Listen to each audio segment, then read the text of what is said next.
1.55 text flashed on screen before the first scene rolls lets on that this film is inspired by both Sarat Chandra Chattopadhyay's novella Devdas, arguably the most adapted homegrown literary work in Indian cinema, and William Shakespeare's Hamlet.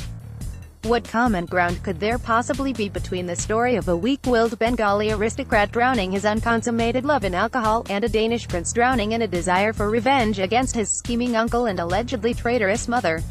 What meeting point is there between a spineless fellow who wept at a fate he could have fashioned if he had had the courage to defy his convention-ridden, classist parents, and another so single-minded in his quest for vendetta that he let everything else in his life slip away as a result? Richa Chadha, Rahul Bhatt and Aditi Rao Hydari in stills from Daas Dev. Images via Twitter @Taran_Adarsh. The answer is quite simple. Actually, it lies in the self-destructiveness of both Hamlet and Devdas. In merging these two characters and turning each on its head in the end, Sudhir Mishra has conducted one of the most exciting writing experiments seen in a while for the Hindi film screen. The writer-director's protagonist Dev Pratap Chauhan, played by Rahul Bhatt, is melancholy like the legendary fictional men on whom he is based, but is not fatalistic like the foolish, and frankly, boring, Devdas, nor quite as mentally muddled as Hamlet. Mishra's Daas Dev might have been phenomenal then if its women characters, based on the Paro, Chandramukhi and Queen Gertrude prototypes, had been written as well as the leading man. Sadly, they are not. Daas Dev is set in the political badlands of Uttar Pradesh where, in the opening scene in 1997, we see Dev's father, the charismatic star politician Vishwambar Pratap Chauhan's very public and untimely death before his little son's eyes.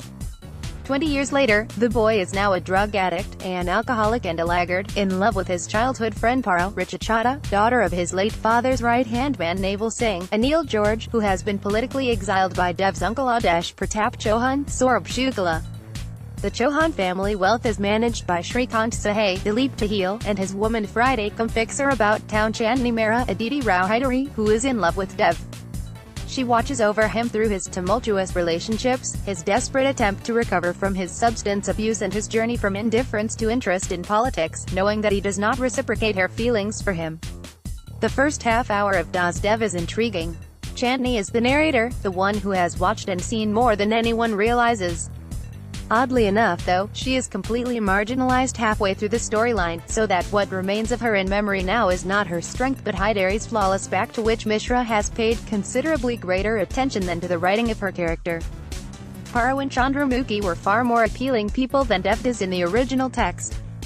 The screenplay by Mishra and Jaideep Sarkar does wonderful things to the main man but seems not to know what to do with these two strong women. Richa Chadha still manages to lend some spark to Paro, but Hydari seems unable to rise above her exquisite looks to invest herself in Chandni. More than ever, her limp performance made me long for Madhuri Dixit's firecracker of a Chandramukhi and Sanjay Leela Bhansali's 2002 extravaganza Devdas. As for Gertrude, in this case Dev's mother Sheila Devi Sohaila Kapur, she exists on the sidelines for so long that even the wonderful Kapur's speaking eyes cannot save her from being anything other than a sidelight, albeit one who eventually turns out to be pivotal to the plot. The men are better served by the writing, and some of them return the favor with gusto. Rahul Bhatt has the remarkable ability to look bruised, damaged and torn when he gets into a character.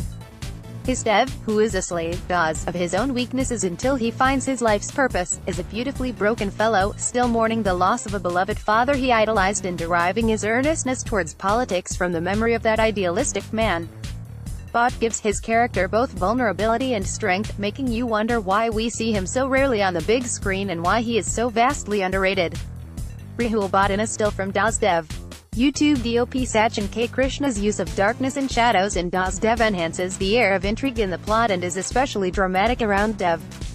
There are shots in which his face is completely black, his reactions therefore inscrutable if it weren't for the actor's body language. Vipin Sharma playing a wily politician is fantastic as always, as is Saurabh Shukla. Producer, director, writer Anurag Kaushia makes a short but impactful appearance as Vishwambar, giving us yet another reminder, after 2016's Akira, that he is an underexplored actor. Vineet Kumar Singh, who was astonishingly good on his debut as a lead earlier this year in Kashyap's Mukkabaz, is impressive in a brief role as a man in love with Paro. The uneven characterization apart, the plot too unfolds in a series of twists and turns that, though not unconvincing, play out in a narrative style that feels by now too familiar in the mold of films made by Prakash Jha, Kaushia, and Mishra himself. Someone on the team of Daas Dev seems to have assumed that you can compensate for inconsistent writing with an unrelenting soundtrack.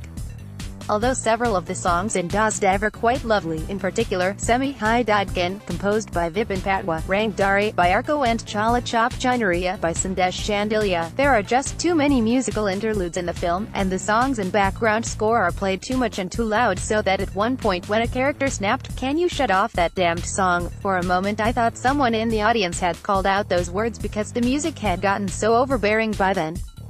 It is surprising that writing would be the Achilles heel of a film by Mishra, the man who co-wrote the screenplay of Kundan Shah's cult classic John B. Duyaro, but that is the way the cookie crumbles in Daas Dev. When Mishra released Ye Sali Zindagi in 2011, I remember writing that film felt overcrowded with characters and complications. Ditto for this one. A Devdas and Hamlet story still feels like it is worth a shot, perhaps even another shot by Mishra, but this one fails to live up to its promise despite an excellent central performance and an unusual interpretation of two iconic literary characters. Updated date, April 27, 2018, 12:01 p.m.